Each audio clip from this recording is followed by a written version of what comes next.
நம்ம பண்ண போகிறது mutton roast, Kerala mutton roast. இப்போது ஒரு குக்கர் எடுத்துக்கோங்க. அதில் மட்டன் நல்லா வாஷ் பண்ணிவிட்டு ஒரு 1/2 kg மட்டன் எடுத்துக்கோங்க. 2 தக்காளி கட் பண்ணிக்கோங்க.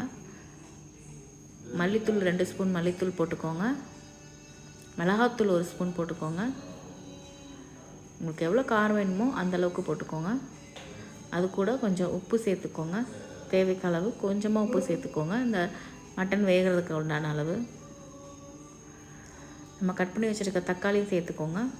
சேர்த்துட்டு நம்ம கையிலேயே நல்லா மிக்ஸ் பண்ணிடணும். இதை கரண்டி எதுவும் போட வேணாம், போட்டால் நல்லா மிக்ஸ் ஆகாது. நல்லா மிக்ஸ் பண்ணிக்கோங்க. மிக்ஸ் பண்ணிவிட்டு ஒரு 10 நிமிஷம் ஊற வச்சுக்கோங்க. ஏன்னா அந்த மசாலாலாம் இந்த மட்டனில் பிடிக்கணும்.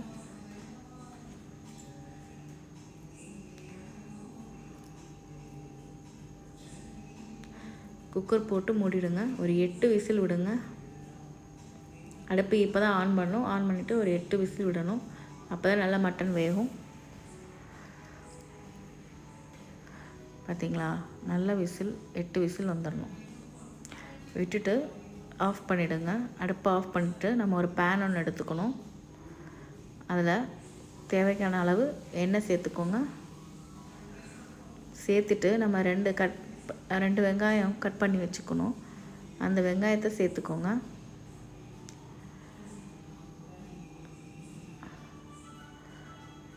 நல்லா வதக்கி விடுங்க.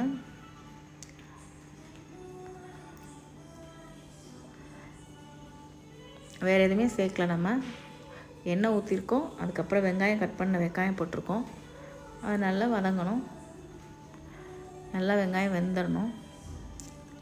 ஏன்னா நம்ம ஆல்ரெடி மட்டன் வேக வச்சுருக்கோம் நல்லா. அதனால் இதிலேருந்து வேக போகிறதில்ல, கொஞ்சம் நேரம் தான் வைக்க போகிறோம். அதனால் இந்த வெங்காயம் நல்லா வெந்துடணும். நல்லா கண்ணாடி மாதிரி ஆயிடுச்சு பார்த்திங்களா, வெந்துருச்சு. கலர் சேஞ்ச் ஆகுது. நல்லா சேஞ்ச் ஆனதுக்கப்புறம் நம்ம இப்போ கறி மசாலா கொஞ்சம் சேர்த்துக்கோங்க. பச்சை மிளகாய் சேர்த்துக்கோங்க. கொஞ்சம் மிளகுத்தூள் சேர்த்துக்கணும். இஞ்சி பூண்டு அரைக்கக்கூடாது, இடித்து வச்சுக்கணும். இடித்து வச்ச இஞ்சி பூண்டு சேர்த்துக்கிறோம். சேர்த்துட்டு நல்லா மிக்ஸ் பண்ணிக்கோங்க. இப்போ நம்ம ஆல்ரெடி மட்டனில் கம்மியாக தான் உப்பு போட்டிருக்கோம். இதுக்கும் தேவையான அளவு கொஞ்சம் உப்பு சேர்த்துக்கோங்க. ஃபஸ்ட்டு வெங்காயத்திலே நான் சேர்த்துட்டேன். நான் வெங்காயத்திலே சேர்த்துருக்கேன். நீங்கள் கரெக்டாக பார்த்து எப்போ சேர்க்கணுமோ சேர்த்துக்கோங்க.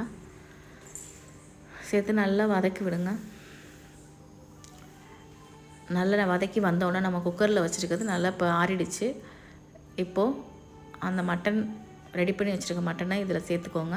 இந்த மிக்சிங்கில் வெங்காயம் போட்டு மிக்ஸ் பண்ணதில் பார்த்திங்களா, தண்ணி ஊற்றாமே எந்தளவுக்கு தண்ணி இருக்குது பார்த்திங்களா. அதில் தண்ணி ரொம்ப ஊற்றுனீங்கன்னா அப்புறம் சீக்கிரம் ட்ரை ஆகாது. ஏன்னா நம்ம ட்ரை ரோஸ்ட் தான் பண்ண போகிறோம். சப்பாத்தி, புரோட்டா எல்லாத்துக்கும் நல்லாயிருக்கும். சாதத்துக்கு கூட நல்லாயிருக்கும். நல்லா அது ட்ரை ஆகணும். அந்தளவுக்கு நம்ம வெங்காயம் மட்டன் எல்லாம் நல்லா மிக்ஸ் ஆகிற அளவுக்கு மிக்ஸ் பண்ணி விட்டுட்டு ஒரு மூடி போட்டு மூடிடுங்க.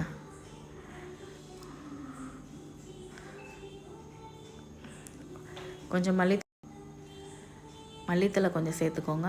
சேர்த்துட்டு ஒரு மிக்ஸ் பண்ணி விட்டுருங்க. பார்த்திங்களா, எப்படி ட்ரை ஆயிடுச்சு. இப்போ அந்த ஆயில் மேலே வந்துருச்சு பார்த்திங்களா, தண்ணி எல்லாம் சுண்டிடுச்சு. சுண்டிட்டு அந்த ஆயில் மேலே வந்துருச்சு. சூப்பரான Kerala style dry roast ready ஆயிடுச்சு. பார்க்கவே எவ்வளோ டெம்ப்டிங்காக இருக்குது பார்த்திங்களா.